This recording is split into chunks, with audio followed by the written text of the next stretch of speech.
తండ్రి కుమార పరిశుద్ధాత్మ త్రియేక దేవుని నామమున స్తోత్రం కలుగునుగాక. ఆమేన్. గట్టిగా అందరం ఆమేన్ చెప్తామండి. ఆమేన్. మన ప్రభువును రక్షకుడైన యేసుక్రీస్తుల వారికి నా యొక్క నిండు కృతజ్ఞత వందనాలు తెలియజేస్తూ ఉన్నాను. అలాగే నన్ను ప్రేమగా ఆహ్వానించినటువంటి గురువుల వారికి నా యొక్క వందనాలు తెలియజేస్తూ ఉన్నాను. అలాగే ప్రత్యేకంగా ఈ దినము స్త్రీల సమాజంగా కూడి మరి యొక్క స్త్రీల ఆదివారంగా నిర్వహించుకొచ్చినటువంటి స్త్రీల సమాజం వారందరికీ కూడా అధ్యక్షులు వహించినటువంటి అమ్మగారికి స్త్రీలందరికీ కూడా వందనాలండి. అలాగనే మరి కమిటీ సభ్యులకు, సంఘ పెద్దలకు, పిసిసి సభ్యులందరికీ కూడా నేను వందనాలు తెలియజేస్తూ ఉన్నాను. కూడి వచ్చిన మీ అందరికీ కూడా వందనాలండి. అమ్మ అందరికీ వందనాలు. Thank you. నా పేరు సౌభాగ్యవతి. ఏ భాగ్యవతి అండి? చాలా కామ్గా ఉన్నారు. మీ సంఘంలో ఉన్నటువంటి వారు నెమ్మదిగా ఉంటారని తెలియచేయడం కోసమేమో ఏం మాట్లాడట్లేదు. చాలా సంతోషము. నా పేరు సౌభాగ్యవతి. నేను ఏలూరు ప్రాంతంలో ఉంటానండి. మరి ఇవాంజలిస్ట్గా సంఘాల మధ్య, స్త్రీల మధ్య పరిచయం చేస్తూ దాదాపుగా 24 సంవత్సరాల నుండి దేవుని యొక్క పరిచర్యను వాడబడడానికి దేవుడు అవకాశం ఇచ్చి ఉన్నాడు. అదేవిధంగా మరి నా హస్బెండ్, మా భర్త గారు సివిల్ ఇంజనీర్గా ఆయన ఉద్యోగం రీతిలో ఉన్నారు. అలాగే మమ్మల్ని ప్రేమించి మాకు 2 బిడ్డల్ని దేవుడు దయచేసి ఉన్నారు. మరి పాపకి రీసెంట్గానే ఒక 2 years బ్యాక్ మ్యారేజ్ అయ్యింది. వైజాగ్లో ఉంటారు పాప, అల్లుడు గారు. అలాగే బాబు మరి సాఫ్ట్వేర్గా బెంగళూరులో జాబ్ చేస్తూ ఉన్నాడు. ఇది నా చిన్న కుటుంబము. మరి వారందరి యొక్క సహకారంతో దేవుని యొక్క పరిచర్యలో వివిధ ప్రాంతాలలో మరి అనేక మంది సంఘాలలో అనేక మంది బిడ్డల మధ్య పరిచర్య చేస్తూ కొనసాగటానికి దేవుడు కృప చూపిస్తూ ఉన్నాడు. నా యొక్క కుటుంబ సహకారంతో మరి దాదాపు 24 సంవత్సరాల నుండి పరిచర్యలో కొనసాగుతున్నాను. ఫుల్ టైమ్గా మరి పరిచర్యలోనే ఉంటూ దేవుని యొక్క సువార్తను వెచ్చడానికి దేవుడు అవకాశం ఇచ్చినాడు. మరి ఈ దినము మీ మధ్యలోకి రావడానికి అనుకునే రీతిగా చక్కటి అవకాశము దేవాది దేవుడు కల్పించినందుకు మరి ఒకసారి దేవుడికి కృతజ్ఞతాస్తుతులు చెల్లిస్తూ ఉన్నారు. మరి మనకి ఇవ్వబడినటువంటి ఈ సమయంలోనే మరి కొద్దిసేపు దేవుని యొక్క వాక్యాన్ని మనం ధ్యానం చేసుకుందామండి. పరిశుద్ధ గ్రంథంలో నుండి మనం ఒక మాటని జ్ఞాపకం చేసుకుందాం. పరిశుద్ధ గ్రంథంలో నుండి 20వ కీర్తన 4వ వచనాన్ని చదువుకుందాం. 20వ కీర్తన 4వ వచనము. నీ కోరికను సిద్ధింపచేసి నీ ఆలోచన యావత్తును సఫలపరచును గాక. మరి ఒకసారి చదువుకుందామండి. నీ కోరికను సిద్ధింపచేసి నీ ఆలోచన యావత్తును సఫలపరచును గాక. ఆమె తనలో వచ్చి చిన్న ప్రార్థన చేసుకుందాం. పరిశుద్ధమైన మా దేవ, పూజారుడా, సజీవుడా, మీకు వందనాలు తెలియజేస్తున్నాం. ఈ ఉదయకాలం విశ్రాంతి దినములను నీ సన్నిధానంలో చేరి మీరు స్తుతించే భాగ్యం ఇచ్చావు. దేవానికి స్తోత్రాలు తండ్రి. కూడి వచ్చిన మమ్మల్ని మీరెక్కడ చక్కగా భద్రపరచండి, బలపరచండి. వాక్యమైన మా దేవ, నీ వాక్యం ద్వారా మమ్మల్ని బలపరిచి మీ సన్నిధానంలో నాయన మేము నిండుగా మా హృదయంలో నింపుకొని భాగ్యం ఇచ్చి మీరే మహిమ ఘనత స్తోత్రములు పొందుకోమని మా ప్రియ రక్షకుడైన యేసుక్రీస్తు నామములో ప్రార్థించున్నాము తండ్రి. ఆమేన్. నమ్మదగిన వాడా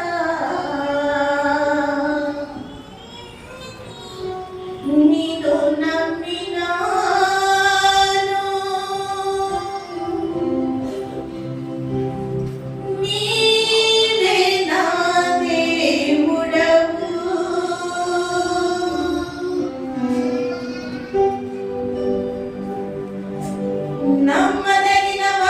వాడా నీలో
ప్రభునందు ప్రియులారా, మరి ఈ స్త్రీల ఆదివారం వరకు ఇవ్వబడినటువంటి శ్రేష్టమైనటువంటి అంశం ఏంటి అంటే యుక్తమైన కోరిక.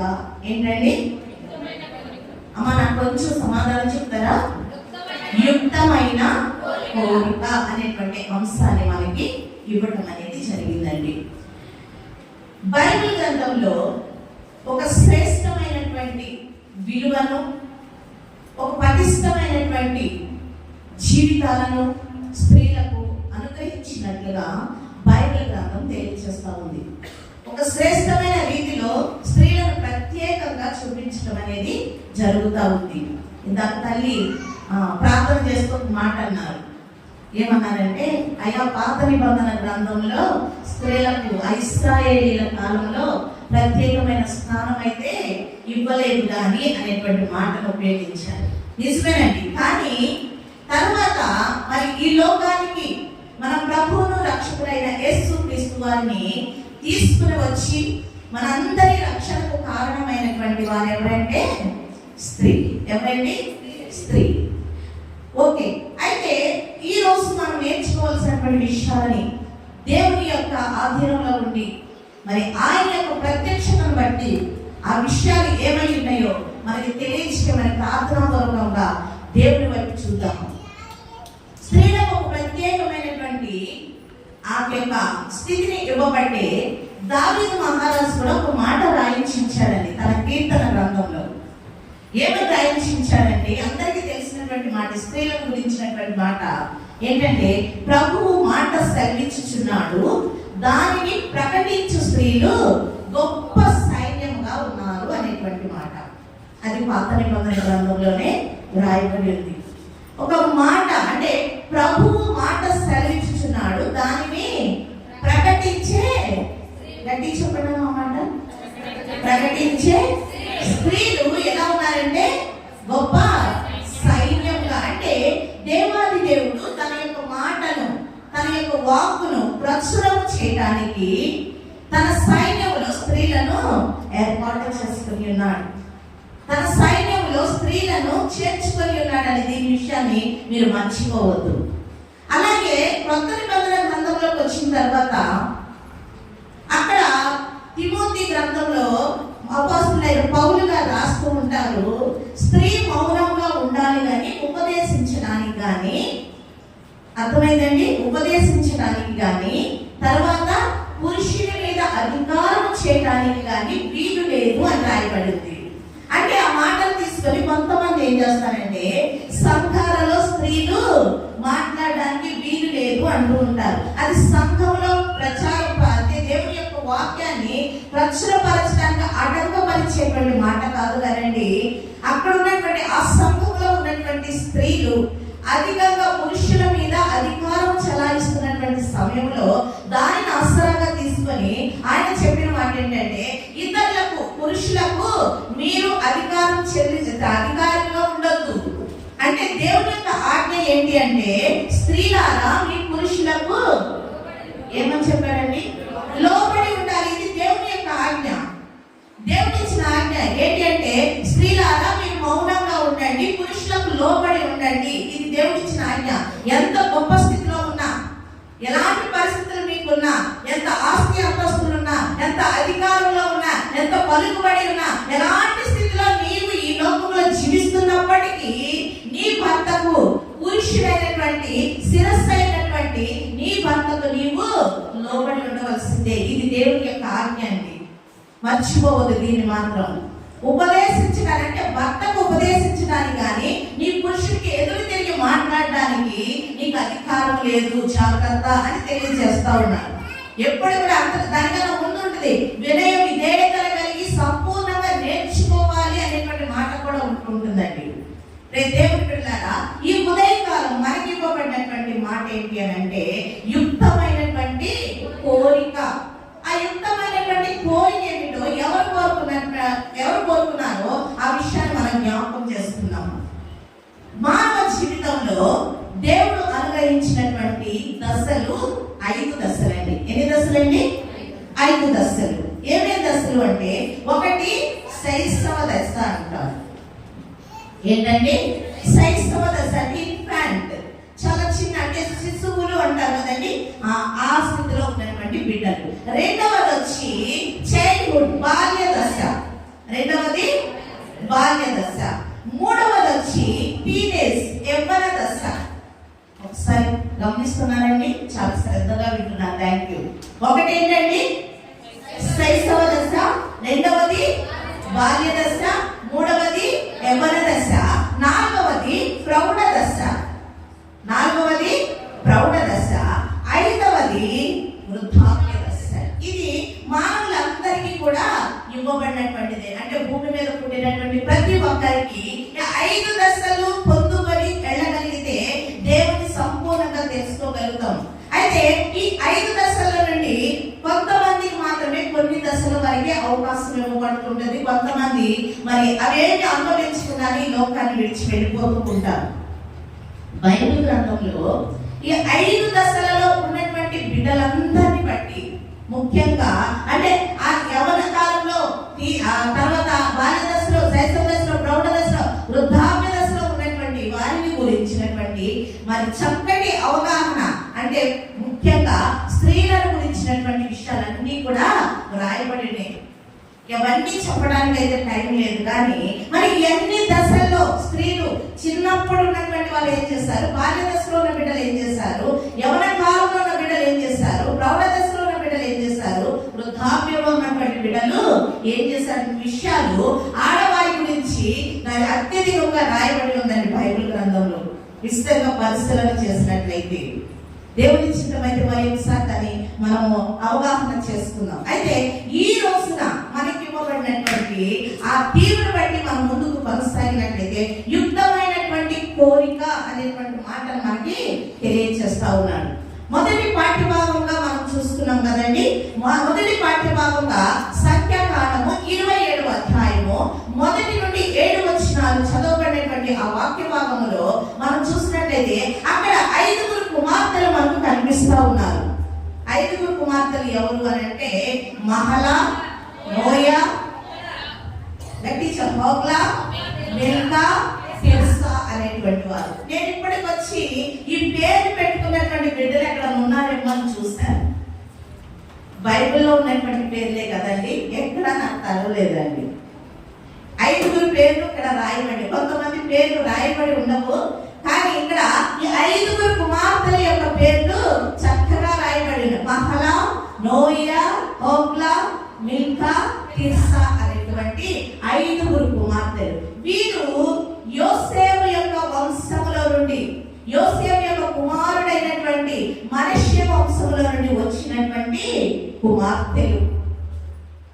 అంటే యోసేపు యాకోబు కుమారులైనటువంటి 12 మందిలో దేవుడు ఎన్నుకున్నటువంటి యోసేపు వంశంలో నుండి మనష్య గోత్రంలో నుండి వచ్చినటువంటి కుమార్తెలు. వీరి తండ్రి పేరు సెలోపెహాదు. ఏం పేరండి? కొంచెం గట్టిగా చెప్తామా? సెలోపెహాదు. ఈ సెలోపెహాదు చనిపోయాడు. ఇశ్రాయేలీలను మరి ఐగుప్తు నుండి ఇశ్రాయేలీల దేశానికి నడిపించేటువంటి క్రమంలో ఆయన అరణ్యంలోనే, మార్గంలోనే చనిపోవటం అనేది జరిగింది. అయితే వీళ్ళందరినీ కూడా వాగ్దాన దేశమైనటువంటి ఆ కనాను దేశానికి చేర్చేటువంటి ఆ సమయంలో ఆ భూస్వాస్యాన్ని అన్ని గోత్రాలలో ఉన్నటువంటి బిడ్డలందరికీ కూడా పంచిపెడతా ఉన్నారు. పంచిపెడుతున్నటువంటి సమయంలో ఈ 5 కుమార్తెలు కూడా వచ్చి వారి ఎదుట నిలబడ్డారంట. ఎవరెవరు ఎదుట నిలబడ్డారంటే ఒక్కసారి మనం జ్ఞాపకం చేసుకున్నామండి.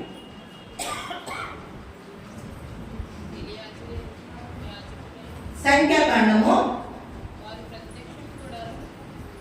27వ అధ్యాయము 2వ వచనాలు చూద్దాం.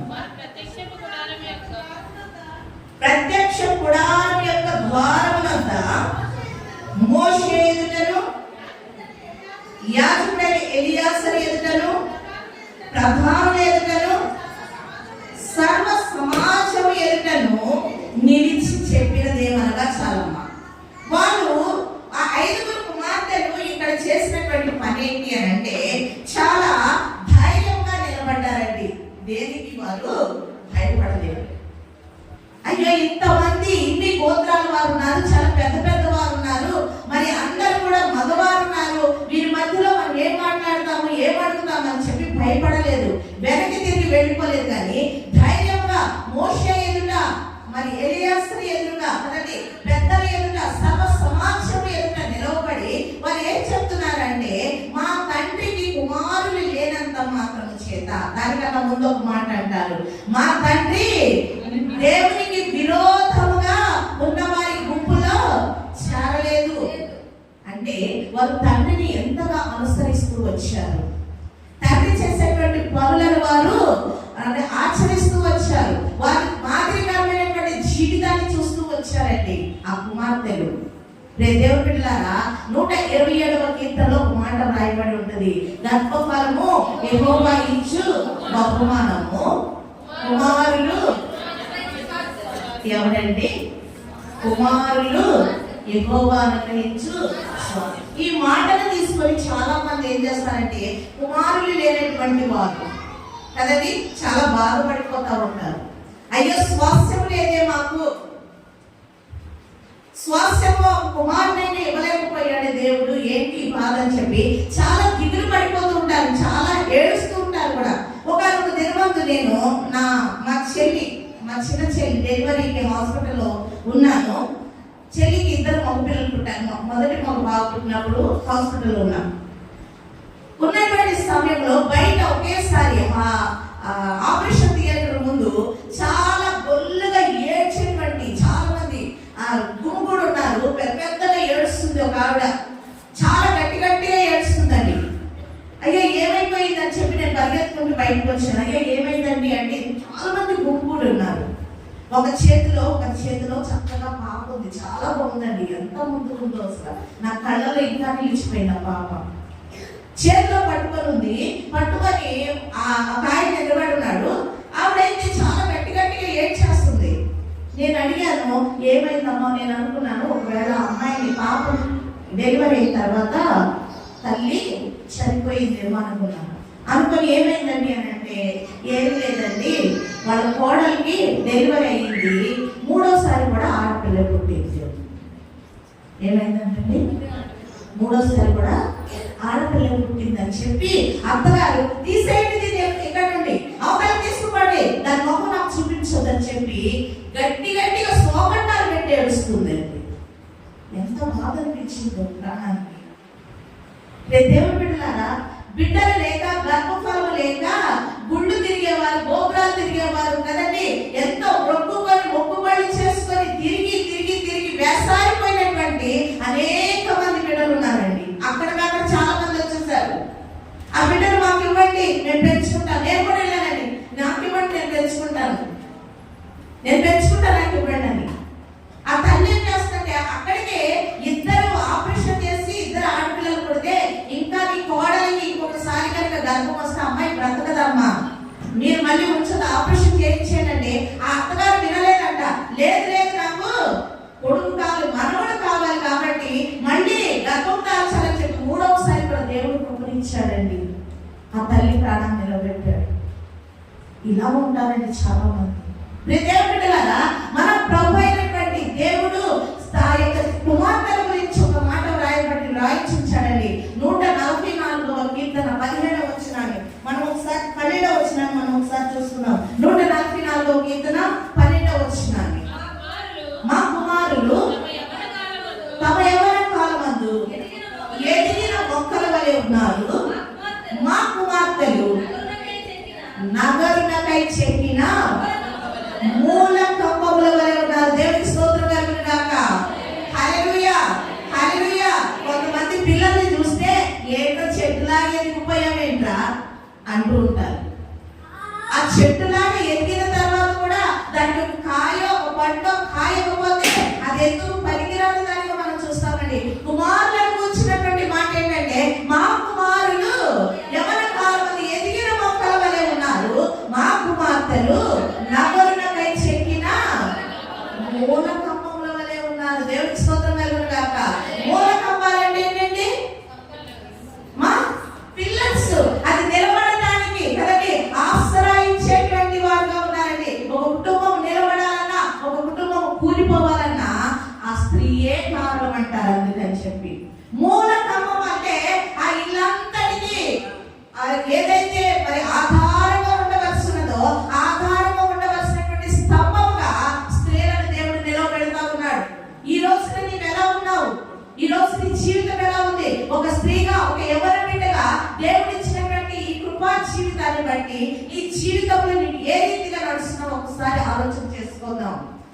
మా కుమార్తెలు నగరులపై చెక్కిన మూల స్తంభముల వలె ఉన్నారండి. ఒక కొత్త చెట్టుకి పెళ్ళైందండి. పెళ్ళైన తర్వాత వాళ్ళిద్దరు కూడా గదిలోకి వెళ్ళి తలపేసుకుని ఒప్పందం చేసుకున్నారంట. ఏంటంటే మన ఇద్దరమే ఉందాము, ఓకే, మరి 3 రోజుల వరకు ఎవరొచ్చి తలుపు కొట్టినా తీయొద్దు, మన ప్రేమనంతా కూడా మన ఇద్దరం పంచుకుందాము, ఎవరొచ్చి తలుపు కొట్టినా తీయొద్దు అని చెప్పారంట. ఓకే అని ఇద్దరు అనుకున్నారు. పెళ్లి కొడుకు యొక్క బంధువులు వచ్చి పెళ్లి కొడుకు యొక్క తలుపు వారు వచ్చి తలుపులు కొడుతున్నారంట. ఎల్లొద్దు తీయొద్దు అని చెప్పి పెళ్లి కొడుకే ఆపేశారంట. అనుకున్నాం కదా తీయొద్దని చెప్పి. పెళ్లి కుమార్తె వైపు తల్లిదండ్రులు వచ్చి తలుపు కొట్టారంటండి. అమ్మ ఒకసారి తలుపు తీరాలి. ఆమె పరిగెత్తుకుంటే వెళ్ళి తలుపు తీసేస్తాను. అడిగాడంట పెళ్లి కొడుకు, మన ఇద్దరం ఒప్పందం చేసుకున్నాం కదా, నా మాట దాటి నువ్వు ఎందుకు తలుపులు తీసావు అని అంటే, నీ తల్లిదండ్రుల పిలుపు వింటే నీవు ఆగగలవేమో కానీ నా తల్లిదండ్రుల పిలుపు వింటే నేను ఆగలేను. ఆడపిల్లలకి చాలా ప్రేమ ఉంటుందండి. దేవుడు అనుకుంటారు కొంతమంది, ఆడపిల్ల అంటే ఎక్కడికో వెళ్ళిపోయేది, ఇంట్లో ఉండేది కాదు. చాలా ఎక్కువగా మరి వచ్చినటువంటి ఆ కోడలు కూడా అదే స్థితిలో చూస్తారు. తను ఒక చోట నుండి వస్తుంది కానీ మా ఆడపడచండి ఎక్కడికో వెళ్ళవలసింది, ఇక్కడ ఉండేవాళ్ళు కాదు అన్నటువంటి రీతిలో చూస్తూ ఉంటారు. కొంతమంది లెక్క కూడా చేయరండి. తల్లిదండ్రుల మీద ప్రేమ పెంచుకునేటువంటి విధానంలో కుమారుల కంటే కుమార్తెలకు చాలా ఎక్కువగా ఉంటుంది. ఆ కుమార్తెలు కుటుంబాన్ని నిలబెట్టడానికైనా, ఆ కుటుంబాన్ని సరిచేయడానికైనా, ఆ కుటుంబంలో ఉన్నటువంటి కష్టాలు, ఇబ్బందులు, శోధనైనా సరే దానిని సరిచేయగలిగేటువంటి ఆలోచన విధానాన్ని వారు కలిగి ఉంటారు. ఇక్కడ ఈ సెలోమేహాలు కుమార్తెలు ఏం చేస్తున్నారు తెలుసా? తమ తండ్రిని అనుసరిస్తున్నారు. తమ తండ్రి చేసినటువంటి సేవ, తమ తండ్రి నడిచినటువంటి రీతి, తమ తండ్రి ఉన్నటువంటి పరిస్థితులన్నింటినీ గమనించి తమ తండ్రి పేరు పోకూడదు స్వాస్థ్యంలో నుండి అని ఆలోచన కలిగి వారు ఏమంటున్నారంటే ఆ సమాజం ఎదుట నిలవబడి మా తండ్రికి కుమారులు లేనంత మాత్రం చేత మా తండ్రి పేరు తుడిచిపెట్టబడమేలా? కాబట్టి వారితో పాటుగా మాకు కూడా ఏం కావాలి? స్వాస్థ్యం కావాలి, స్వాస్థ్యం కావాలి. పూర్వకాలంలో నిజమేనండి, ఎక్కువ మంది బిడ్డలు, ఎంతమంది బిడ్డలు ఉంటే అంత విలువ ఉండేది ఇంట్లో. అవునంటారు కాదంటారు? ఇదివరకు కాలంలో ఎంతమంది ఉండేవారండి? పెద్దోళ్ళు ఉన్నారు ఇక్కడ. అమ్మ ఒక్కొక్క ఇంట్లో ఎంతమంది ఉంటారు? 10 మంది వరకు ఖచ్చితంగా పిల్లలు ఉండేవారండి.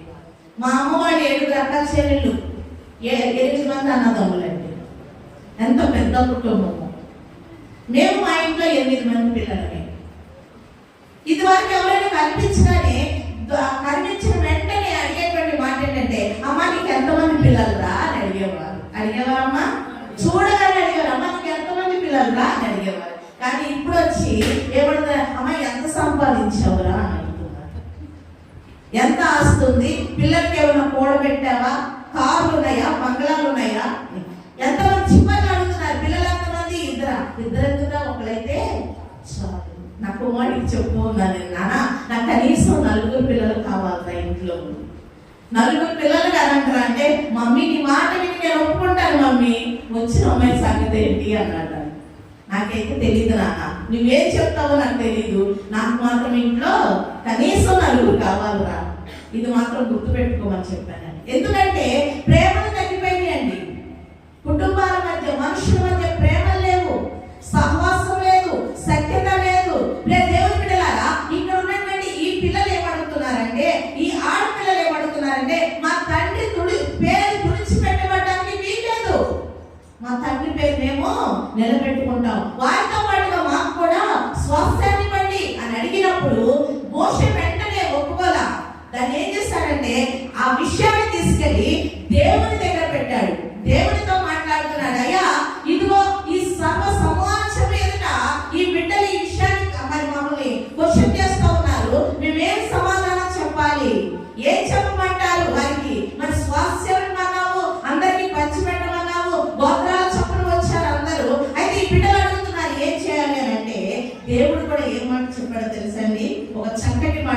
మరి దాన్ని వింటే నాకు చాలా ఆనందం వేసింది.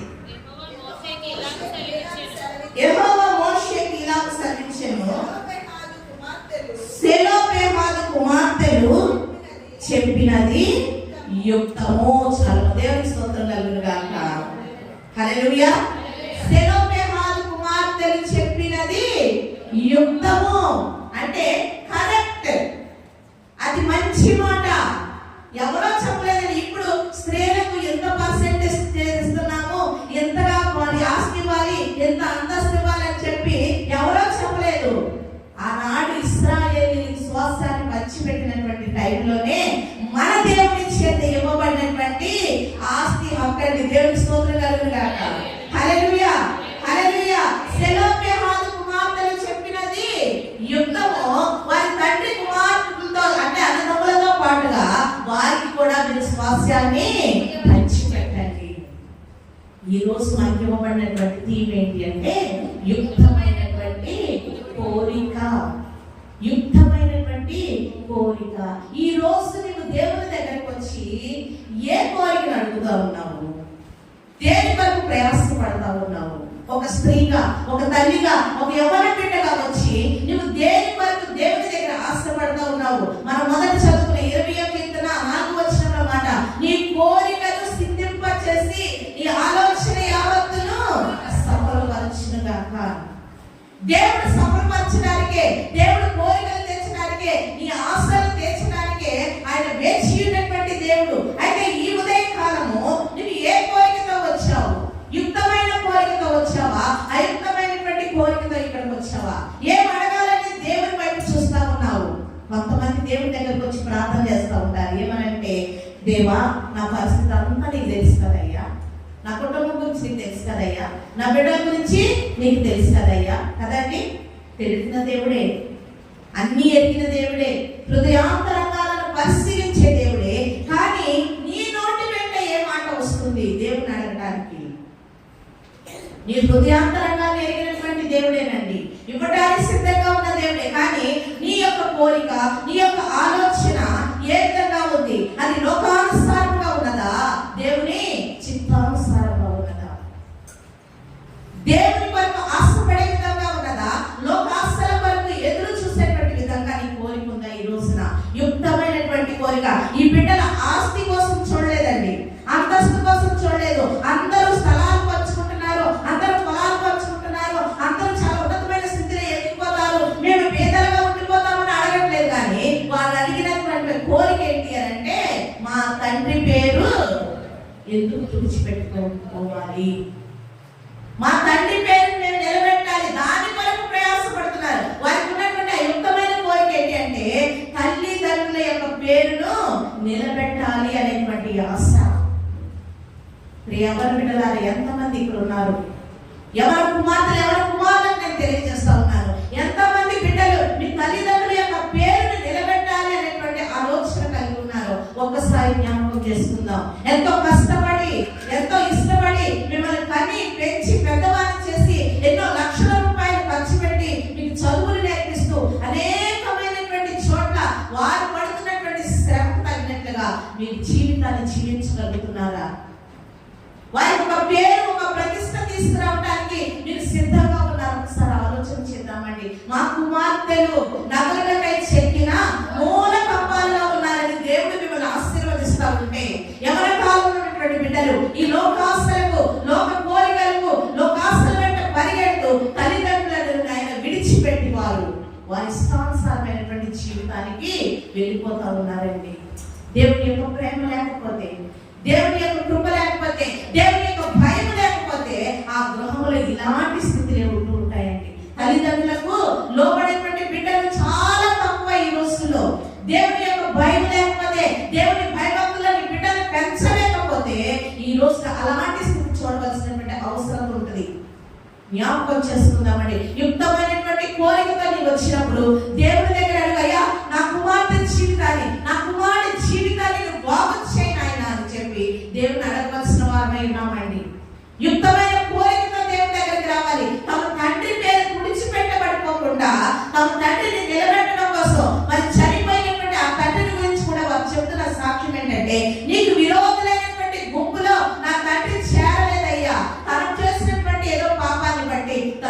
ఇచ్చాడు కాబట్టి నా తండ్రి పేరు మాకు కావాలి. దేవుడు సెలవిస్తున్న మాట, సెలోపెహాదు కుమార్తెలు చెప్పిన మాట యుక్తము. యుక్తము మంచి మాట చెప్పారు కాబట్టి నువ్వు వారికి స్వాస్థ్యాన్నిపోయా, ఏం పర్వాలేదు, వారు చెప్పిన మాట ప్రకారంగా వారిని చెయ్యి అని చెప్పి దేవుడు సెలవిస్తూ ఉన్నాడు. దేవుడు బిడ్డలారా, చీమ దివ్య జ్ఞాని అంటారు. చీమ దివ్య జ్ఞాని. ఎందుకు దివ్య జ్ఞాని అంటే ఇప్పుడు వేసవికాలం కదండి, ఎక్కడ చూసినా చీమలే ఉంటాయి. ఎక్కడ చూసినా మీరు ఏ ప్లేస్ లో చూడండి, ప్రతి ప్లేస్ లో ఉంటాయి ఈ సమయంలో. ఎందుకు అంటే ఈ సమయంలో ఏం చేస్తాయి అంటే తమ ఆహారాన్ని సిద్ధపరచుకుంటాయి. దివ్య జ్ఞానంతో రాబోయేటువంటి రోజులు వర్షాకాలం వస్తుంది, అప్పుడు మనకి ఎక్కడ ఆహారం దొరకదు కాబట్టి దానికి సరిపోయినంత ఆహారాన్ని మనము సిద్ధపరచుకోవాలని చెప్పి ఇప్పుడే అవన్నీ కూడా సిద్ధం చేస్తున్నారు. అందుకే దాన్ని దివ్య జ్ఞాని అన్నారు. తర్వాత కుక్క భూత జ్ఞాని అంట. ఏంటండి కుక్క భూత జ్ఞాని? భూత జ్ఞాని అంటే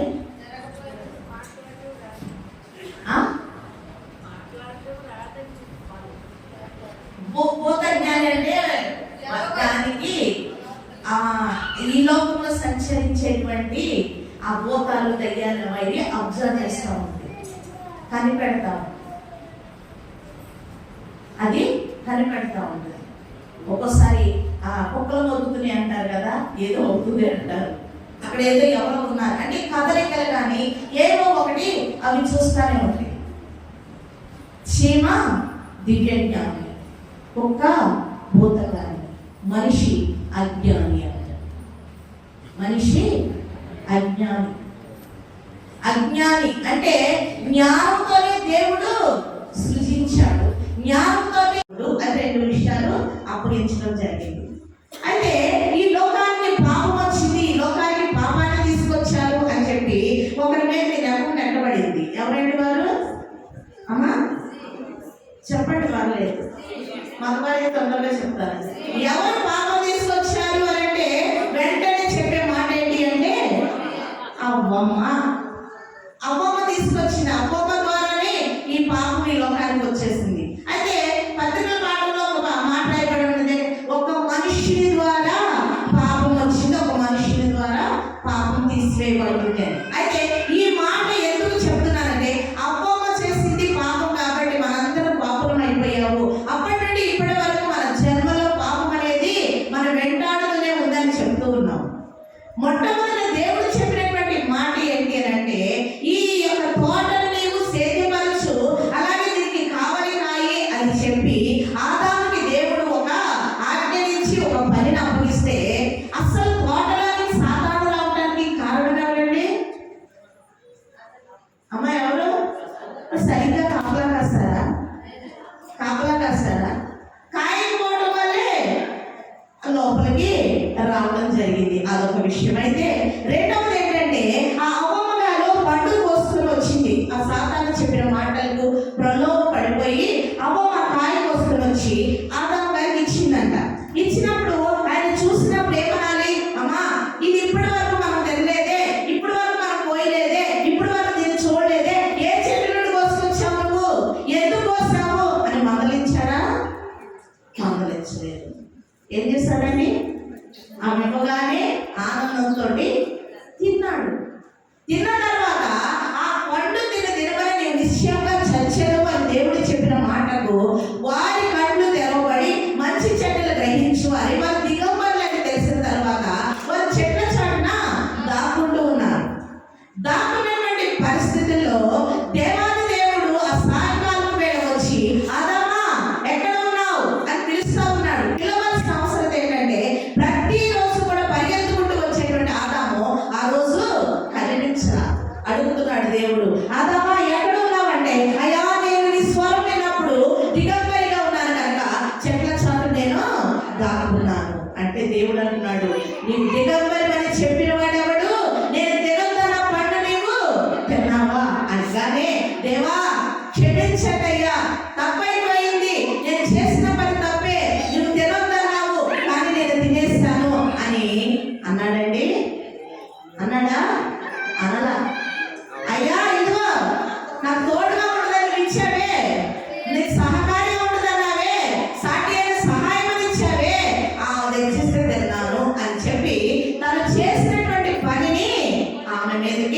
నెట్టివేశారు. దేవుడు అంటున్నాడు, అమ్మా అమ్మమ్మ నీవు చేసిన పని ఏంటి, ఏం చేశావు, నువ్వెందుకు చేసావంటే, దేవా నాకేం తెలియదు, అయ్యో నాకేం తెలియదు, నన్నేమనదు, సర్వం నన్ను మోసం చేసింది.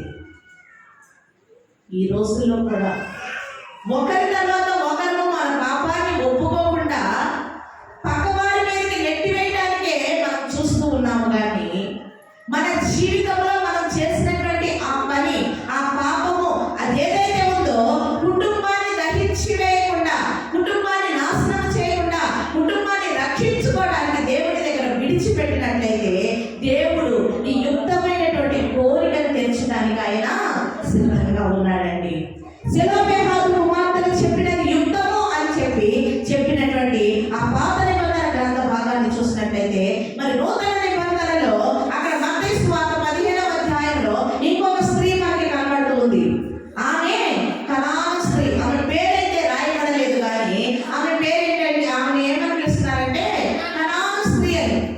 ఆమె వచ్చి దేవుని అడుగుతా ఉంది, దావీదు కుమారుడా నన్ను కరుణించయ్యా, నా కుమార్తె దయ్యం బట్టి బహుబాధపడుతుంది, రక్షించమని చెప్పి ఆమె ఏం చేస్తుంది తెలుసా, కేకలు వేస్తుందంటండి. ఏం చేస్తుందండి, కేకలు వేస్తుంది, గట్టి గట్టిగా అరిచి చెప్తుంది దేవునికి, గట్టి గట్టిగా అరుస్తుంది, అయ్యా నా కుమార్తెను కరుణించు, నా కుమార్తెని స్వస్థత నీవు, నా కుమార్తెని బాగు చేయని చెప్పి గట్టి గట్టిగా కేకలు వేస్తుంటే, మన దేవుడు మన యేసు ప్రభు వారు ఒక్క మాట అయినా అనట్లేదంట, ఒక్క మాట కూడా సమాధానము చెప్పట్లేదంట. విని వెళ్ళిపోతా ఉన్నాడు. ఆమె గట్టి గట్టి కేకలేస్తా ఉంది, అరుస్తా ఉంది, వెళ్ళిపోతున్నాడు. విని వినట్లుగా ముందుకు కొనసాగిపోతా ఉంటే వెనక ఉన్నటువంటి ఆయన శిష్యులు ఎన్నో అద్భుతాలు చూస్తున్నారు. యేసయ్య చేసినటువంటి పనులను ఆస్వాదిస్తూ ఉన్నారు. వారు ఆశ్చర్యచకితులవుతూ ఉన్నారు. అలాంటి వారు వచ్చి యేసు ప్రభుతో అంటున్న మాట ఏంటో తెలుసా, అయ్యా యేసయ్య ఆమె మన వెంబడి వచ్చి గట్టి గట్టిగా కేకలు వేసి అరుస్తా ఉందయ్యా, ఆమె వెంటనే పంపించింది. మనము దేవుని దగ్గర చేసేటువంటి ప్రార్థనప్పుడు, మనం వేసేటువంటి కేకలు, మనకున్నటువంటి అవసరత బట్టి, మనం చేసేటువంటి రోదన వింటూ ఒక్కొక్కసారి సాతాను ఏం చేస్తూ ఉంటాడంటే, ఆయన చేయలే, ఆయన చేసే దేవుడు కాదు, ఆయన వినే దేవుడు కాదు, ఆయన పట్టించుకునే దేవుడు కాదు, నువ్వేం చేస్తావంటే వదిలే, ఇంకొక మార్గాన్ని చూసుకో అని చెప్పి మనకు ప్రేరేపణిస్తూ ఉంటాడండి. దేవుడికి ఏమైనా సమాధానం, వాళ్ళు ఏమైనా సహాయిస్తున్నారంటే ఆమె వచ్చి కేకలేస్తుంది, మనల్ని అల్లరి చేస్తుంది, కొద్ది ఇబ్బంది పెడుతుంది. కాబట్టి యేసయ్య నువ్వు ఆమెను వెంటనే పంపించే బాగు చేయేసయ్యా, ఆమె కేకలు వినేసయ్యా, కొంచెం నీవు ఆమె మీద కనికరపడని చెప్పట్లేదండి. మన చుట్టూ కూడా ఇలాంటి వారు ఉంటారండి, జాగ్రత్త. మనకున్నటువంటి ఏదైనా బాధ, ఏదైనా ఇబ్బంది, ఏదైనా కలత, ఏదైనా కొరత ఎవరికైనా చెప్తే వారు ఏం చేస్తారో తెలుసా, దాన్ని పదింతలు చేసి 10 మంది దగ్గర పెడుతూ ఉంటారండి. దేవుడి బిడ్డలారా, నువ్వు చెప్పవలసినటువంటి నీ కోరిక, నువ్వు చెప్పవలసినటువంటి నీ ఆలోచన, నీకు తీర్చవలసినటువంటి అవసరం ఏదైతే ఉందో, నీకు దేవునికి మధ్య ఉన్నట్లయితే అది ఖచ్చితంగా తీర్చబడతా ఉంటుంది.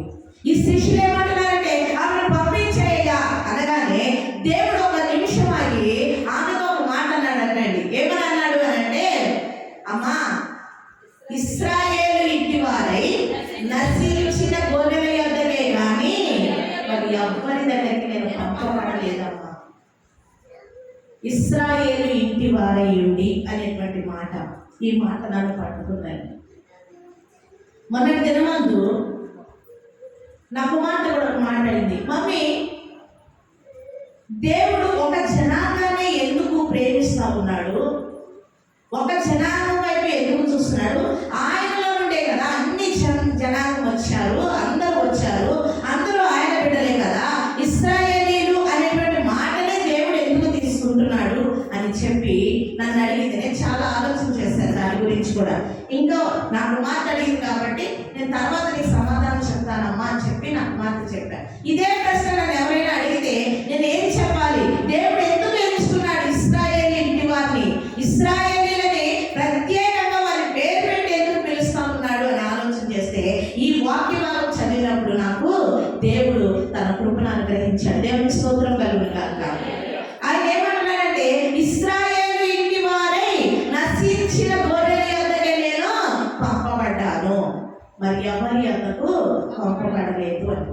ఇశ్రాయేలీయుల వారు అనేటువంటి మాటకి మరి యాకోబుని దేవుడు కదండి ప్రత్యక్షంగా కలుసుకున్నప్పుడు ఆ ఉదయకాలమందు దేవుడితో పోరాడుతూ ఉన్నాడు. నీ పేరేంటి అని యాకోబుని అడిగాడు దేవుడు. అంటే యాకోబు చెప్పాడు, నా పేరు యాకోబు, అంటే మోసగాడు అని అర్థం.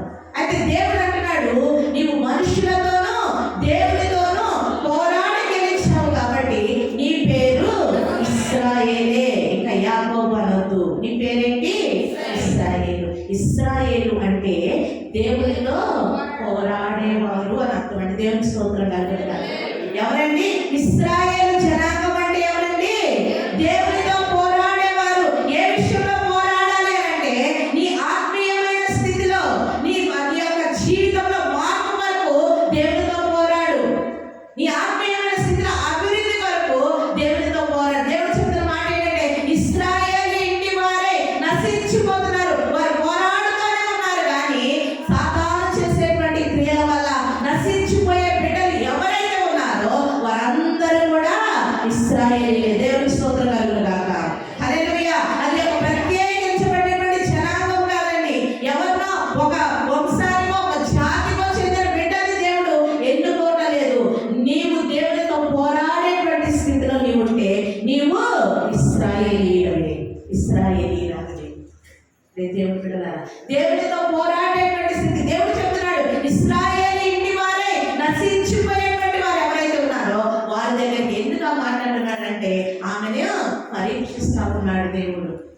ఆ మాట్లాడగానే ఆమె వచ్చి ఆయనకు మ్రోకి, అయ్యా నాకు సహాయం చేయాలి, నేను వాళ్ళ కోసం వచ్చానంటే ఆమె ఏమీ తెలియదండి. ఇశ్రాయేలు ఇంటి వారంటే దేవుని బిడ్డలు అనుకుంటా ఉంది, కానీ ఆమెకి తెలిసినటువంటి విషయం, తెలియనటువంటి విషయం ఏంటంటే దేవుడితో పోరాడే వారు ఎవరైతే ఉన్నారో, దేవుని అడిగే వారు ఎవరైతే ఉన్నారో, దేవుని గోచాడే వారు ఎవరైతే ఉన్నారో, దేవుని మొరపెట్టే వారు ఎవరైతే ఉన్నారో, దేవుని యాచించే వారు ఎవరైతే ఉన్నారో ఆ గుంపులో ఉన్నటువంటి వారి వరకు నేను చూస్తా ఉన్నాను.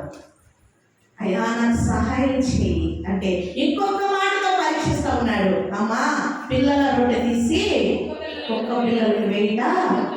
ముందు ఎవరు పెడతామండి? మన పిల్లల్ని చూసుకుంటాం. కుక్కను ప్రేమగా పెంచవచ్చు, ఎత్తుకోవచ్చు, ముద్దులాడవచ్చు, అన్ని చేయొచ్చు, కానీ దానికి మన పిల్లలకు పెట్టిన తర్వాతే పెట్టడానికి ఇష్టపడతాం. శ్రేష్టమైనది ఎప్పుడు దానికి పెట్టము ఫస్ట్. అంటుంది తగ్గించుకొని, అయ్యా కుక్క పిల్లలు కూడా తమ యజమానుల బల మీద నుండి పడే మొక్కలు పిల్లలు కదా. ఎంత తగ్గింపు స్వభావం అండి. కుమార్తె ఈ రోజున ఎలాంటి స్థితిలో నీకు వచ్చావు, ఎలాంటి హృదయంతో దేవుని స్థానంలోకి వచ్చావు? తగ్గింపు స్వభావం ఉందా? నేను ఎల్లప్పుడూ కూడా దేవుని సన్నిధిలో తగ్గించుకొని ఆయన ఎదుట నిలబడాలి అనేటువంటి మనస్సు కలిగి ఉంటున్నావా? లేదు. నాకున్నటువంటి స్థితిని బట్టి, నాకున్న హోదాను బట్టి, నాకున్న ఉద్యోగాన్ని బట్టి, నాకున్నటువంటి ఆస్తిపాస్తులను బట్టి, నాకున్నటువంటి పేరు ప్రతిష్టలను బట్టి నేను ఎందుకు తగ్గాలి? నేనెందుకు లోబడాలి? ఇలాంటి స్థితిలో ఉంటున్నాము పిల్లల. కనాను వారంటే చాలా గొప్ప వాళ్ళండి. కనానీలకు ఇనుప రథాలు ఉన్నాయండి, ఎవరికి లేవండి. కనానీలకు ఇనుప రథాలు ఉన్నాయని వాళ్ళు చాలా గొప్పగా చూపిస్తూ ఉంటారు. ఉన్నతమైనటువంటి స్థితిలో ఉన్నటువంటి వారు. ఆమె వచ్చి దేవుని వెంబడించి వెంబడించి వెంబడించి లోబడుతూ తనకున్నటువంటి కోరిక ఏమిటో, తనకున్నటువంటి ఆశ ఏమిటో ఆయన మాత్రమే తీర్చగలడు అనేటువంటి ఒక నమ్మకంతో ఆయన దగ్గరికి వచ్చింది. ఈ దినం ఏ నమ్మకంతో నీవు వస్తున్నావు? ఎలాంటి కోరిక కలిగి నీవు వస్తున్నావు? ఎలాంటి స్థితిలో నీవు దేవుని సన్నిధిలో మోకరించగలుగుతున్నావు? దేవుని దేని గురించి అడుగుతున్నావు? మనం ఎప్పుడు మోకరించినా కానీ అయ్యా నా కుమార్తె జీవితం బాగుండాలి, నా కుమార్తె జీవితం బాగుండాలి, నా కుటుంబం బాగుండాలి, మాకు ఆస్తులు రావాలి, బంగ్లాలు సంపాదించుకోవాలి, కారులు కావాలి, బంగారం కావాలి, ఉన్నతంగా కనిపించాలి. ఇదిగో పక్కింట్లో వాళ్ళు ఎదిగిపోతున్నారు, ఆ ఎదుటే వాళ్ళు ఇంకా ఇంకా పై వెళ్తూ ఉన్నారు. ఇవి కాదండి దేవుని దగ్గర అడగవలసింది. దేవా మారు మనసు దయచేయరా, రక్షణానందాన్ని నాకు మరలా పుట్టించండి. దావీదు భక్తుడు సెలవిస్తున్నాడు, నీ సన్నిధిలో నుండి నన్ను త్రోసివేయకయ్యా, నీ పరిశుద్ధాత్మ నాయకు నుండి తీసివేయొద్దు. ఎంత తగ్గింపు స్వభావంతో, అయ్యా ఒక్క కన్నా తక్కువైనటువంటి దాన్నే తండ్రి నాకు కావలసినటువంటి కోరిక ఒకటి ఉంది, నాకు తీర్చవలసినటువంటి ఆశ ఒకటి ఉంది, విముక్తి దయచే. దేవుడు అంటున్నమాట, అమ్మా నీ విశ్వాసం కుమారి, నీ విశ్వాసము గొప్పది, నీవు కోరినట్లే నీ కవులుగాక. దేవుని స్తోత్రం కలుగునుగాక. హల్లెలూయా, హల్లెలూయా. దేవుని బిడ్డలారా, దేవుని చిత్తానుసారంగా, దేవుని ఇష్టానుసారంగా ఒక కోరిక కలిగి, ఒక ఆశ కలిగి నీవు దేవుని దగ్గరికి వచ్చినట్లయితే ఆయన నీ కోరికను తీర్చేవాడుగా ఉన్నాడండి. యోహాను రాసిన మొదటి పత్రిక 5వ అధ్యాయం 14వ వచనంలో మళ్ళీ ఒకసారి ఒక మాటను చదువుకుందామండి. యోహాను రాసిన మొదటి పత్రిక 5వ అధ్యాయం 14వ వచనంలో ఆయనను బట్టి మనకు కలిగిన ధైర్యం ఏదనగా ఆయన చిత్తానుసారంగా మనం ఏది అడిగినా కానీ ఆయన మన మనవి ఆలకించిన. దేవుని స్తోత్రం కలుగునుగాక. ఎవరి చిత్తమండి? ఎవరి చిత్తంతో? దేవుని చిత్తాన్ని ఎరిగి నీవు వచ్చి ఏది అడిగితే అది ఇవ్వడానికి ఆయన సిద్ధంగా ఉన్నాడండి. ఆయన సిద్ధంగా ఉన్నాడు. ఇంకొక మాటను కూడా యోహాను సువార్త 15వ అధ్యాయంలో 6-7 వచనాలు తెలియజేస్తూ ఉంటాడు. నా యందు మీరును మీ యందు నా మాటలు నిలిచిన యెడల మీకు ఏది ఇష్టమో అడుగుడి, అది మీకు అనుగ్రహించబడును. అప్పుడు ఆయన చిత్తం కాదు, ఆయన ఇష్టం కాదంట. మన యందు ఆయన మాటలు ఉన్నప్పుడు, మనం ఆయన మార్గంలో నడుస్తున్నప్పుడు, ఆయన చిత్తాన్ని ఎరిగిన వారిలో ఉన్నప్పుడు కదండి. ఆయన అంటున్నాడు, సవాలు చేసి మాట్లాడుతున్నాడు, నా యందు మీరును మీ యందు నా మాటలు నిలిచిన యెడల మీకేది ఇష్టమో, మీకేది ఇష్టమో, నీవేం కావాలనుకుంటున్నావు కదండి. సవాలు చేసి అడుగుతున్నాడు. ఎంత గొప్ప దేవుడు అండి, ఎంత గొప్ప దేవుడు అండి. యుక్తమైనటువంటి కోరిక నీవు అడిగితే, కావలసినటువంటి కోరిక నీవు తీర్చమని అడిగితే దేవుడు తీర్చడానికి సిద్ధంగా ఉన్నాడు. అయితే అది దేవుని చిత్తానుసారమైనదా కాదా? నాకు ఒక విమానం కావాలని ఉందండి. దేవుడు అడుగుతున్నా, దేవా నాకు విమానం కావాలి, ఇవ్వు.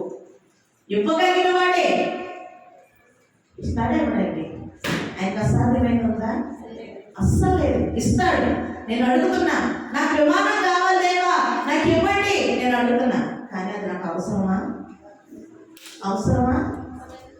యుక్తమైనదా? యుక్తమైనది కాదండి. నాకు ఏది అవసరమో దాన్ని అడగాలి. దేవుని సన్నిధిలోకి వచ్చిన మనకి అవసరమైనది ఏంటో తెలుసా? మారు మనస్సు, రక్షణ భాగ్యము, రక్షణానందాన్ని. దీన్ని మొదట దేవుని దగ్గర అడగాలి. నీకు ఏది పొదువుగా ఉందో, నీకు ఏది అవసరమైనదో దాన్ని దేవుని దగ్గర పెట్టాడు. అయ్యా నీ చిత్తంలో నా కోరికను తీర్చే దేవుడవు, నీ ఇష్టంలో నేను ఉన్నానయ్యా, నీ చిత్తానుసారమైనటువంటి జీవితాన్ని నేను జీవిస్తా ఉన్నాను. తగ్గించుకొని ప్రభా, అయ్యా లోపడుతూ నేను వినయ విధేయత కలిగి ప్రభా నీ సన్నిధిలోకి వస్తున్నానయ్యా. నా కోరికను తీర్చవా, నా ఆలోచన సంప్రదించు. అందుకే 21:4 వచనంలో అంటున్నాడు, నీ కోరికను సిద్ధింపచేసి నీ ఆలోచన యావత్తును సఫలపరుచునుగాక. ఆమేన్, ఆమేన్. నీ దేవుడు నా దేవుడు, నిన్ను నన్ను మాట చేత సృష్టించినటువంటి దేవాది దేవునికి ఏది అసాధ్యమైనది లేదు. కానీ దేవుని చిత్తంలో నీ జీవితం ఉన్నదా లేదా? దేవుని చిత్తానుసారంగా నీ జీవితం నడుస్తుందా లేదా? ఇది జ్ఞాపకం చేస్తున్నాడు. ముఖ్యంగా తల్లులు, స్త్రీల సమాజం వారు తమ కుటుంబాన్ని సరి చేసుకోవాలన్నా, తమ కుటుంబాన్ని నాశనం చేసుకోవాలన్నా దావీదు రాసినటువంటి కీర్తన 14వ సామెతల గ్రంథం 14వ వచనంలో 14వ అధ్యాయం 1వ వచనంలో, జ్ఞానవంతురాలు తన ఇల్లు కట్టును, మూఢురాలు తన చేతులతో ఇంటిని ఊడబెట్టుకుంటారు. జ్ఞానం కలిగినటువంటి వారంగా కదండి, జ్ఞానవంతులుగానే దేవుడి లోకంలో మనం సృజించినాడు. చాలా జ్ఞానం కలిగినటువంటి వారు వచ్చారండి. మరి ఐక్య ప్రకారంగా తెలుసుకున్నట్లయితే వివాహం చేసేటప్పుడు మగవారి కన్నా ఆడవారిని ఒక 4 సంవత్సరాలు చిన్నవారిని చేస్తారు. అవునా కాదండి? 4 ఏళ్ళు 5 ఏళ్ళు చిన్నవారిని చేయాలి. ఎందుకు అని అంటే మగవారి యొక్క ఐక్యూ, ఆడవారి యొక్క ఐక్యూ 4 ఏళ్ళు తక్కువ ఉన్నటువంటి ఆడవాళ్ళ ఐక్యూతో సమానంగా ఉంటుంది. ఒకవేళ సమానమైనటువంటి వయసు వారికి వివాహం చేసినట్లయితే మగవారి ఐక్యూ కన్నా ఆడవారి యొక్క ఐక్యూ ఎక్కువైపోయి గొడవలు అయిపోతూ ఉంటాయి. కాబట్టి ఆడవారిని చిన్న వాళ్ళని చేస్తారు. ఎందుకంటే వయసులో 4 ఏళ్ళు చిన్నగా ఉంటే మగవారి యొక్క ఐక్యూకి సమానంగా వీరి ఐక్యూ ఉంటుంది. కాబట్టి కాబట్టి ఒకరికి ఒకరి హెచ్చుతగ్గులు లేకుండా వారి జీవితం సాఫీగా సాగిపోతుంది అని. కానీ నేటి దినాలలో చదువుకునేటువంటి బిడ్డలు ఎక్కడ చదువుకుంటే అక్కడే ఒకరినొకరు ఇష్టపడుతున్నారు, అదే వయసు వారు వివాహం చేసుకుంటున్నారు. ఒక 1 year అవక ముందే గొడవలతోటి బయటకు వచ్చేస్తూ ఉన్నారండి. అయితే ఆడవారికి భక్తుడైనటువంటి దేవుడి యొక్క శిష్యుడైనటువంటి పరిశుద్ధుడైనటువంటి పేతురు గారు ఏమంటున్నారంటే, స్త్రీ బలహీనమైన ఘటమని ఎంచి వారితో కాపురం చేయండి. బలహీనమైనటువంటి ఘటము అంటే, ఘటం అంటే ఏంటండి? ఘటము అంటే కొండ. ఘటం అంటే ఏంటండి? కొండ. కుదురు లేకపోతే కొండ పగిలిపోతుంది. ఏం లేకపోతే అండి? కుదురు అంటే కుదురు లేదా నీకు అంటారు పెద్దవాళ్ళు. ఇప్పుడు ఉన్నటువంటి పిల్లలకి అదైతే కుదురు అంటే ఏంటో తెలియదు. కుదురు అంటే ఏంటంటే కుండ రౌండ్గా ఉంటుంది కాబట్టి అది మామూలుగా పెడితే నిలబడదు. కాబట్టి అది నిలబడి ఉండటం కోసం, అది కరెక్ట్గా ఉండటం కోసం దాని కింద దాని ఒక స్టాండ్ అనమాట. ఆ స్టాండ్నే కుదురు అంటారు. ఆ కుదురు లేకపోతే ఏమవుతుందంటే కొండ పగిలిపోతుంది. మనము కూడా బలహీనమైన ఘట్టాలు అంటండి. వాక్యం తెలియజేస్తూ ఉంది. దేనిలో బలహీనమో తెలుసా? శరీరంలో మాత్రమే బలహీనలం, కానీ ఆత్మీయ జీవితంలో బలహీనము కాదండి. దేవునికి స్తోత్రం కలుగుగాక. ఈ లోకానికి రక్షకుని తీసుకురావడానికి ఉపయోగించున్న స్త్రీని దేవాది దేవుడు చనిపోయి 3వ దినమున తిరిగి సజీవుడిగా బయటకు వచ్చిన తర్వాత మొట్టమొదటి దర్శనమిచ్చినది కూడా స్త్రీలకి. అందుకే దేవుడు సెలవిస్తా ఉన్నాడు, ఇదిగో ప్రభువు మాట సెలవిస్తున్నాడు, దాన్ని ప్రకటించు స్త్రీలు గొప్ప సైన్యంగా ఉన్నారు అని చెప్పి. ఆ దేవుని సైన్యంలో ఈ రోజు నీవు ఉంటే, ఆ దేవుని యొక్క వార్తను పెద్దవాళ్ళు చెప్తా ఉంటారండి. ఒక 10 మంది మగవాళ్ళు ఎక్కడున్నారని కామ్గానే ఉంటారు, కానీ ఒక 3 ఆడవాళ్ళు కలిస్తే మాత్రం అది ఏదేదో అంటూ ఉంటారండి. నిజమే, మనం చేసేటువంటి పనుల వల్ల ఆ మాటలు కూడా వస్తూ ఉంటాయి. అదే విషయము ఏదో చుట్టుపక్కల వారి గురించో ఆ ఇంటి వారి ఇంటి వారి విషయాలు మాట్లాడుకోవడానికి దానికన్నా బదులుగా దేవుడి యొక్క మాటని నేను కనుక పట్టుకొని 2-3 కూడి ఆ యొక్క వాక్యాన్ని మోసుకొని పోతా ఉంటే సువార్తని ఎంత ఈజీగా ప్రపంచానికి తెలియచేయగలుగుతామండి. మన మాట నిలబెట్టుకుందాం. 3 కలిస్తే చాలు అన్న మాట, దేవుని మాట పట్టుకొని ముందుకెళ్దామండి. ఆ మాట మనం ఎవరితో అనిపించుకోవద్దు. దేవుని బిడ్డలారా, బలహీనమైనటువంటి ఘటం అనేది శరీరం యొక్క ఆకారంలో, శరీరం యొక్క బలంలో, ఆ శక్తిలో తక్కువేమో కానీ ఆత్మీయమైనటువంటి జీవితంలో దేవాది దేవుడు ఆడవారికి చాలా బలాన్ని ఇచ్చాడు.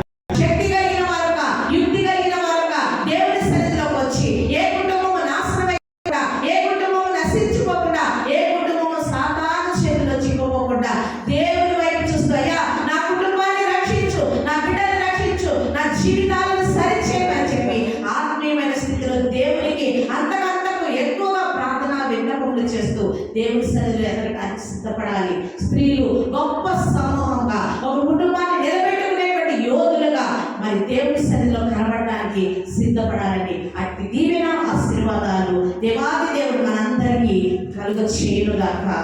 ఆమేన్. తలలు వచ్చినామా? ఒక్క చిన్న ప్రార్థన. దేవుని సన్నిధిలోకి వచ్చినటువంటి నీవు నేను, మన దేవుడైనటువంటి ఆ ప్రభువునందు మనకున్నటువంటి ధైర్యం ఏంటి అని అంటే, మనం ఏది అడిగినా ఆయన మనల్ని ఆలకిస్తాడనేటువంటిది. తల్లి, చెల్లి, అమ్మ, ఒక్కసారి జ్ఞాపకం చేసుకో. నీవు ఏ కోరికతోటి, ఏ ఆలోచనతోటి, ఏ విధమైనటువంటి విధానంతో ఈ రోజున దేవుని సన్నిధిలోకి వచ్చావో మాకైతే తెలియదు, కానీ దేవాది దేవుడు చూస్తా ఉన్నాడు నిన్ను. దేవాది దేవుడు నిన్ను చూస్తా ఉన్నాడు. నీ అంతరంగాన్ని పరిశీలిస్తా ఉన్నాడు. నీ హృదయాంతరంగాన్ని ఎరిగినటువంటి దేవుడు నీ కుటుంబాన్ని బాగు చేయడానికి సిద్ధంగా ఉన్నాడు. నీ కుటుంబంలో ఉన్న అవమానాలను సరి చేయడానికి ఇష్టపడతా ఉన్నాడు. యుక్తమైన కోరిక, ఆలోచన కలిగినటువంటి బిడ్డగా నీవు దేవుడి దగ్గర మోకరించినట్లయితే దేవుడితో ఒక మాట చెప్పు, అయ్యా నా జీవితాన్ని సరి చేయి నాయనా, నా కుటుంబంలో యజమానురాలుగా నేను ఉన్నాను తండ్రి. నన్ను చూసిన బిడ్డలు నేర్చుకునే విధంలో నా బిడ్డలు నేను ఒక మాదిరికరంగా నా జీవితాన్ని అలవర్చుకోవడానికి సహాయం చేయతండి. నన్ను విడిచిపెట్టద్దయ్యా. జ్ఞానవంతురాలు తన ఇంటిని కట్టును అని ప్రభువా ఈ వాక్యం సెలవిస్తా ఉన్నది తండ్రి. నా గృహాన్ని కట్టుకునే భాగ్యాన్ని నాకు దయచేయ్యా. నా బిడ్డల జీవితాలను సరి చేసుకునేటువంటి కృప నాకు దయచేయి నాయన. దేవాలను విడిచిపెట్టదు, నా కుటుంబాన్ని విడిచిపెట్టదు తండ్రి. సెలోపహేహాన్ కుమార్తెలు ఎంతో యుక్తంగా వచ్చి మాట్లాడాలని ప్రభని వాక్యం సెలవిస్తా ఉన్నది. నేను మాట్లాడే మాట, నేను చేసే పని, అయ్యా నేను జీవించే జీవితం, నా ప్రవర్తన యావత్తు తండ్రి నాయన నీకు అనుకూలమైనదిగా, నీ చిత్తానుసారమైనదిగా, నీకు ఇష్టంగా ఉండేటట్టుగా సహాయం చేయండి. నా కుటుంబం రక్షించబడాలి. ప్రతి తల్లి కోరుకోవలసినటువంటి యుక్తమైన కోరిక ఇది. ఈ రోజున యుక్తమైన కోరిక, ప్రతి బిడ్డ రక్షించబడాలి, ప్రతి కుటుంబం రక్షించబడాలి, ప్రతి కుటుంబంలో దేవాది దేవుని దీవెనలు ఆశీర్వాదాలు నిండుగా మెండుగా ప్రోత్సహించబడాలి. ప్రియ కుమార్తె, ప్రియ కుమారుడ, నీ జీవితంలో నీకు దేనికి ఎక్కువగా నీవు సామర్థ్యం కలిగి ఉన్నప్పటికీ, దేనికి నీవు వాల్యూ ఇస్తా ఉన్నావు, విలువనిస్తా ఉన్నావు, ఈ లోకంలో ఉన్నటువంటి ధనము, ఈ లోకంలో ఉన్నటువంటి భాగభోగ్యాలు తండ్రి ఏది కూడా మనకు అక్కడికి రావు, ఏది మనకు పరలోక రాజ్యంలో చేర్చు. కానీ మన దేవుని యందు ఆయన చిత్తానుసారంగా, ఆయన ఇష్టానుసారంగా ఉన్నప్పుడు మాత్రమే ఆయన మనల్ని ప్రేమించే దేవుడు. పరిశుద్ధుడా, ప్రేమమైన మీకు వందనాలు. శివాధిపతి అయిన మా తండ్రి నీకు స్తోత్రాలు. యుక్తమైన కోరిక ప్రభా మేము తెలుసుకుని ఉన్నామయ్యా. మా హృదయాలకు నాయన మారు మనసు అనుభవాన్ని దయచేయండి. మా కుటుంబాలకు రక్షణానందాన్ని దయచేయండి. యుక్తమైన కోరికతో నేను సంతోషపెట్టే బిడ్డలంగా నీ సన్నిధిలో ఎదిగి ఫలించేటువంటి జీవితాలు నీ ప్రేమిడలందరికీ దయచేయండి. నీ వాక్యము ద్వారా కట్టండి దేవా. బిడ్డలు బలపరచండి. యోధులుగా, నాయకులుగా ప్రభా నీ సన్నిధిలో ప్రభానైనా నీ స్వార్థను చాటి చెప్పేటువంటి బిడ్డలుగా నీ ప్రియబిడ్డల్ని జ్ఞాపకం చేసుకోండి. స్త్రీల సమాజం వారందరినీ ప్రభా మీరు దర్శించండి నాయన. ఇంకా అనేక వారులు ప్రభా నాయన, వారు ఇంకా నాయన ప్రభులై నీ స్వార్థను చాటి చెప్పేటువంటి స్థితిలో అనుగ్రహించండి. నీ కృపా సన్నిధి కాంతి బిడ్డలతో ఉంచి నీ మహిమలో నిలవబెట్టి మీరే మహిమ గర్భ స్తోత్రములు పొందుకోవాలి. మా ప్రియ రక్షకుడైన యేసు క్రీస్తు నామములో ప్రార్థించున్నాము తండ్రి. ఆమేన్.